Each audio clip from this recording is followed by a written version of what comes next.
Finalmente foi publicada a Lei 14.311, aquela que determina o retorno das gestantes às atividades presenciais, mas ela foi publicada com alguns vetos do presidente que modificam aquelas questões que a gente tratou nos vídeos anteriores.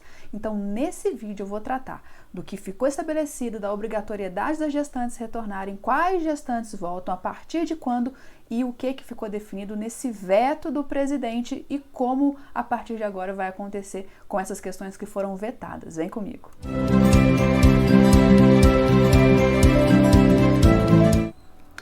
No dia 8 de março, o Dia Internacional da Mulher, foi sancionada pelo presidente aquele projeto de lei 2058 que trata do retorno das gestantes às atividades presenciais.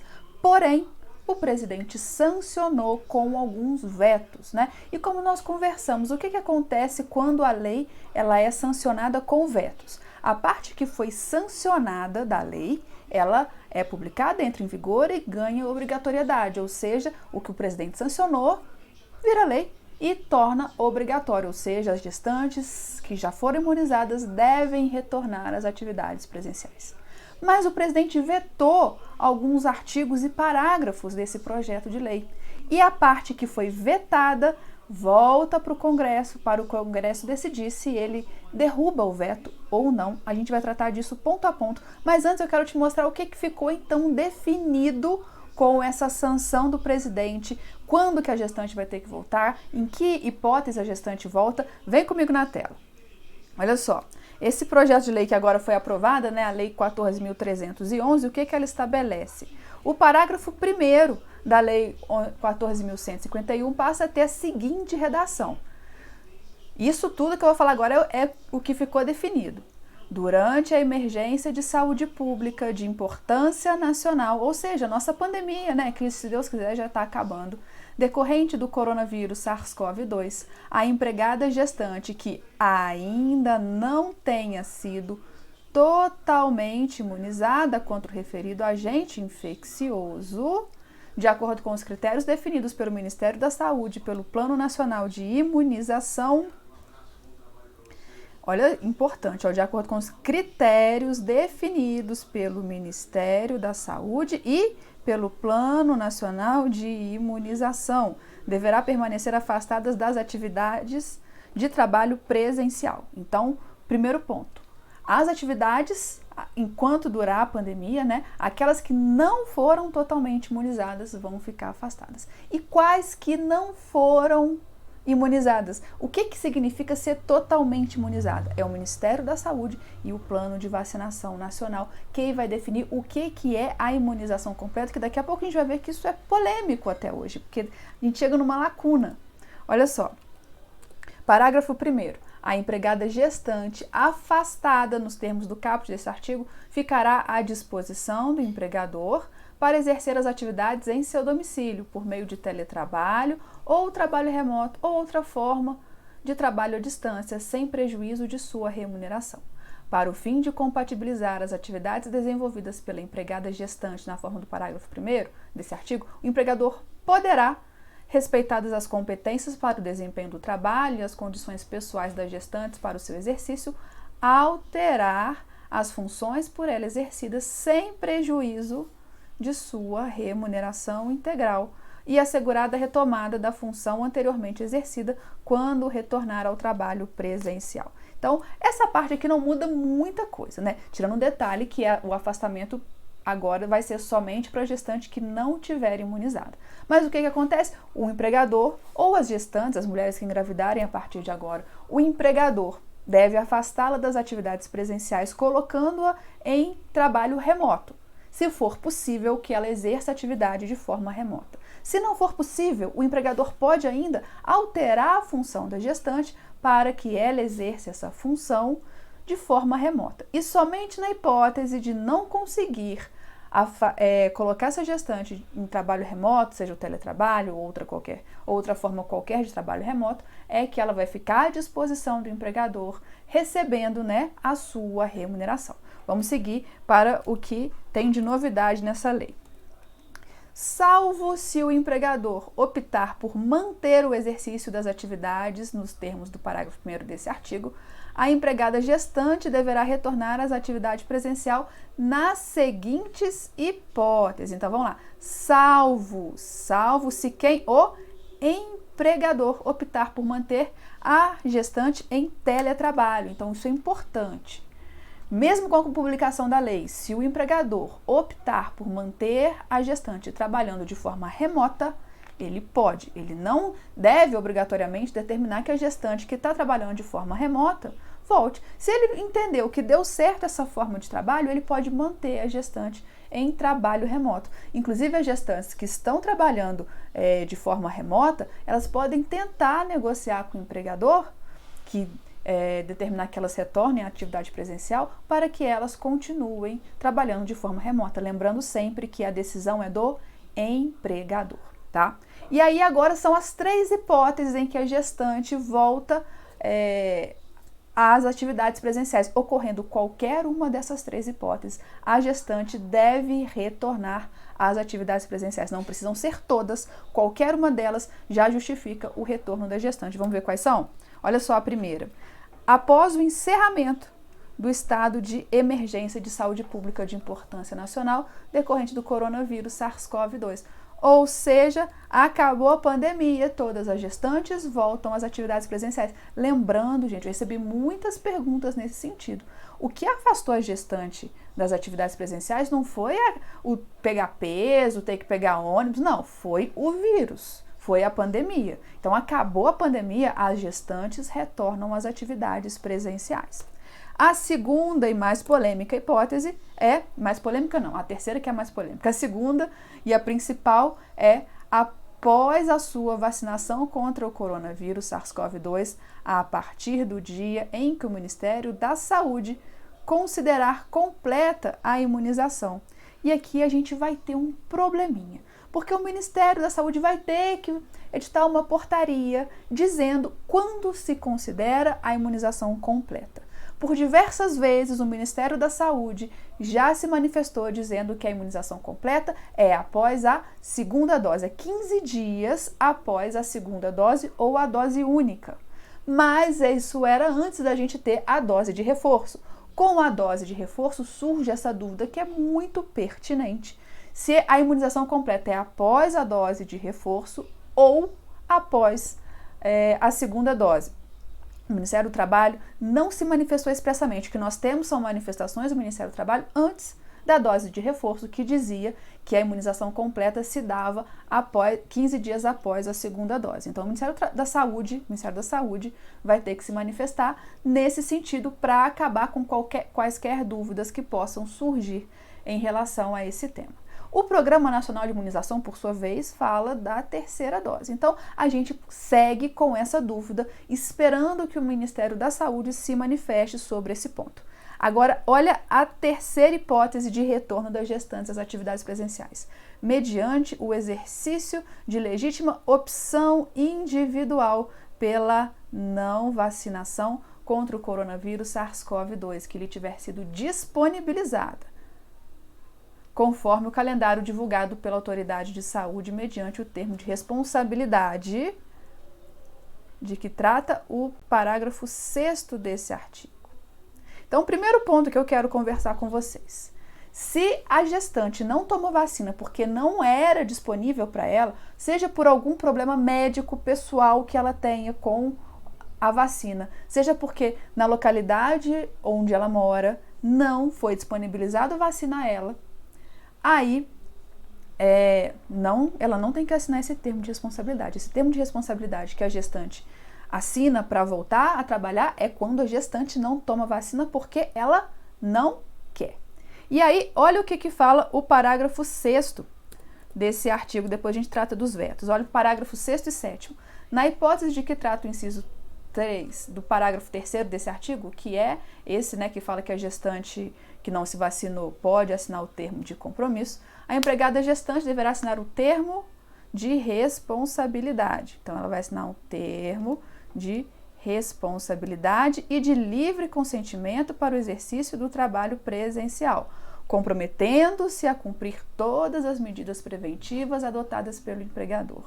E o exercício da opção a que se refere o inciso 3º desse artigo é uma expressão do direito fundamental da liberdade de autodeterminação individual e não poderá ser imposta à gestante que fizer a escolha pela não vacinação qualquer restrição de direitos em razão dela.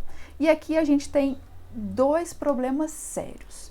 Primeiro ponto, é inconstitucional porque vai de encontro ao entendimento do STF, que foi mantido várias vezes depois de que a vacinação ela é obrigatória, ela não é forçada, mas ela é obrigatória. Ou seja, é permitido sim a sanção para aqueles que não se vacinarem. Como exemplo, o passaporte sanitário. O empregador pode aplicar punições, sanções aos empregados que não querem se vacinar. Isso o STF tem reiteradas vezes decidido nesse sentido.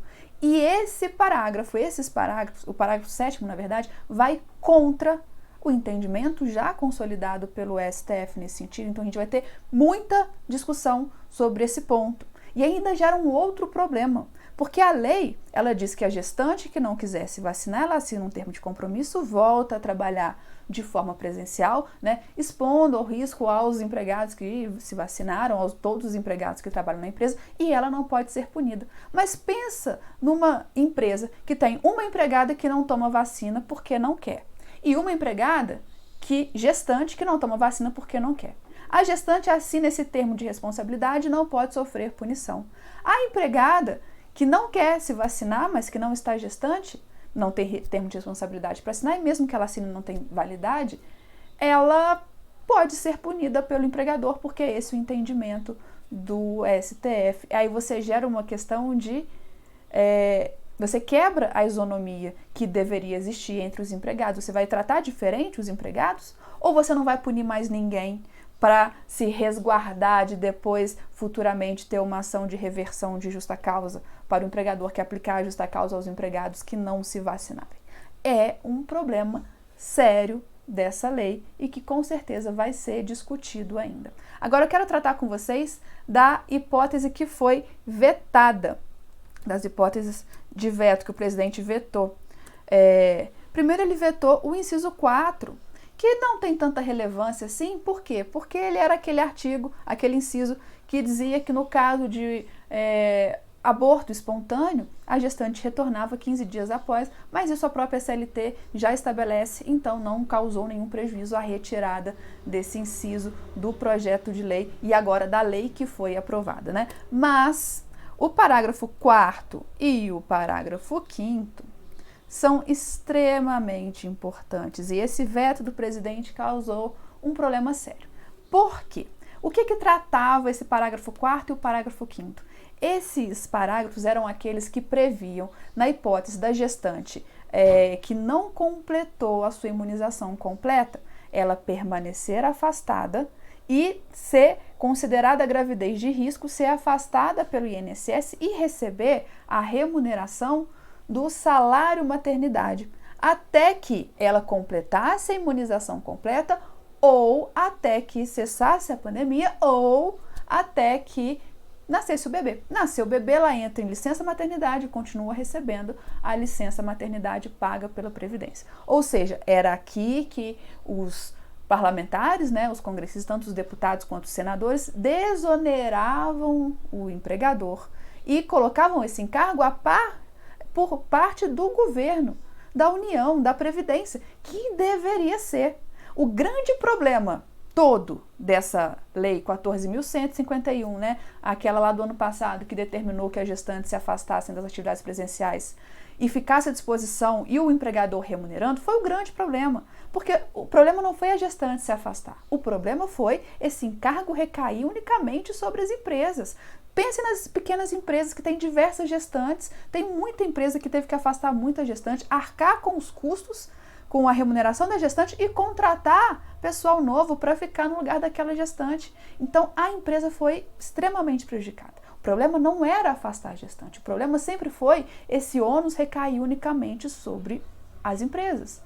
e que era a intenção do projeto de lei iniciado lá na Câmara, foi mantida essa questão no Senado, voltou para a Câmara manteve a questão da Previdência Social, mas o presidente vetou. E olha, porque como eu falei com vocês no nosso vídeo sobre a sanção do presidente, todo veto ele tem que ser fundamentado, ele tem que ser justificado. O veto pode ser por contrariedade ao interesse público, por exemplo, né? Ele pode ser o veto político, pode ser o veto jurídico. Nesse caso foi o veto político, porque o presidente entendeu que contraria os interesses. Vou colocar para você na tela a justificativa do presidente para vetar esses 2 parágrafos. Entretanto, em que pese meritória a proposição contraria o interesse público. Por quê? Haja vista que institui concessão de benefício previdenciário destinado à situação de maternidade, porém com feição diversa da existente para o auxílio maternidade, já instituído na Lei 8.213 de 1991, uma vez que é temporalmente mais abrangente e de definição casuística. Ademais, ao se dilatar o prazo de fruição do benefício, restaria apresentado alto potencial de alteração de despesa obrigatória relacionada à concessão de benefícios previdenciários, o que violaria o disposto no parágrafo 5º do artigo 195 da Constituição da República e colocaria sob risco material a sustentabilidade do regime geral de previdência social. Ou seja, está falando que está colocando em risco a previdência se aprovasse, imagina só. Outro assim, representa risco potencial de afronta ao inciso 3º do caput do artigo 167 da Constituição, caso haja necessidade de contratação de operação de crédito para sua operacionalização, bem como viola o disposto no artigo 107 do ADCT, além de ir de encontro ao regramento da disciplina fiscal previsto no artigo 5º, 16 e 24 da Lei de Responsabilidade Fiscal e nos artigos 124 e 125 da Lei de Diretrizes Orçamentárias. Eu quero que você perceba que, primeiro, o presidente não apresentou nenhuma conta, não comprovou, não fez, né, não demonstrou nenhum cálculo do impacto financeiro que esses parágrafos gerariam na Previdência. E se você pensar comigo, o impacto financeiro nem seria tão grande agora. Por quê? O curto período em que as gestantes que não... Primeiro, as gestantes que completaram a imunização vão retornar.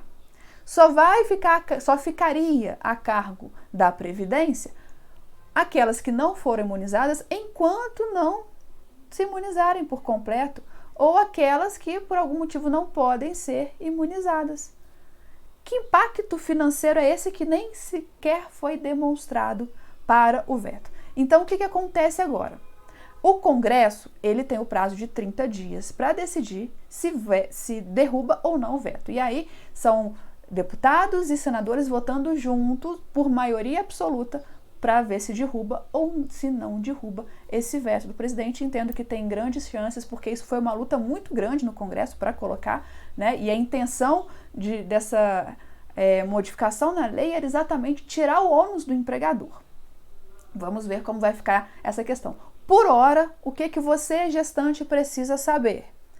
Quem é que volta? Volta a gestante que completou o ciclo de imunização de forma completa. Então, a gente ainda tem a polêmica se é após a segunda ou se é após a terceira dose. Vamos aguardar. Mas, se ela tomou a terceira dose há mais de 15 dias, aí não tem discussão. A partir do momento que o empregador determinar que ela volte, ela deve voltar. Se o empregador optar por manter em teletrabalho, ele pode manter em teletrabalho. E as que ainda não completaram o ciclo de imunização devem continuar afastadas, a não ser que optem por não se vacinarem. E aí é diferente, como eu disse, aquela que não quer se vacinar, ela assina o termo e retorna. Aquela que optou por tomar a primeira dose agora, ela vai tomar a primeira dose agora. Vai esperar o tempo, vai tomar a segunda dose. E até lá, provavelmente, o Ministério da Saúde já se manifestou e estabeleceu se a imunização completa é após a segunda ou a terceira dose. E aí sim, essa vai ter que ficar afastada ainda, sendo remunerada pelo empregador. Então, existem muitos casos concretos. Às vezes a mulher engravidou agora. O fato é, quem já está imunizada retorna imediatamente assim que o empregador determinar. As que não foram imunizadas vão continuar afastadas sendo remuneradas pelo empregador. As que não quiserem se vacinar, assinam um termo de responsabilidade e retornam às atividades presenciais. E ainda tem as que trabalham em local insalubre. Eu recebo muitas perguntas nesse sentido e, em razão disso, eu vou gravar um vídeo falando só sobre gestante que trabalha em local insalubre, que continua com o direito de permanecer afastada, não em virtude dessa lei, mas em virtude do artigo 394-A da CLT. Então, as gestantes que trabalham em local insalubre, ou elas são realocadas num local que não é insalubre, trocando de função se for necessário, mas elas não podem trabalhar em local insalubre.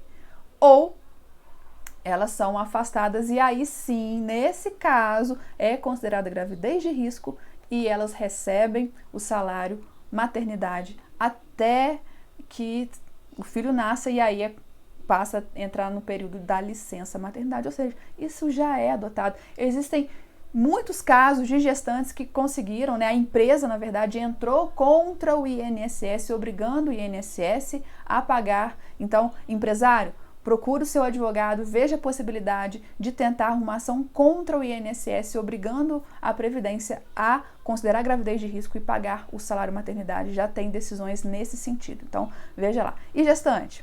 Agora é lei. A gente, por mais injusto e absurdo que possa ser, a gente cumpre a lei.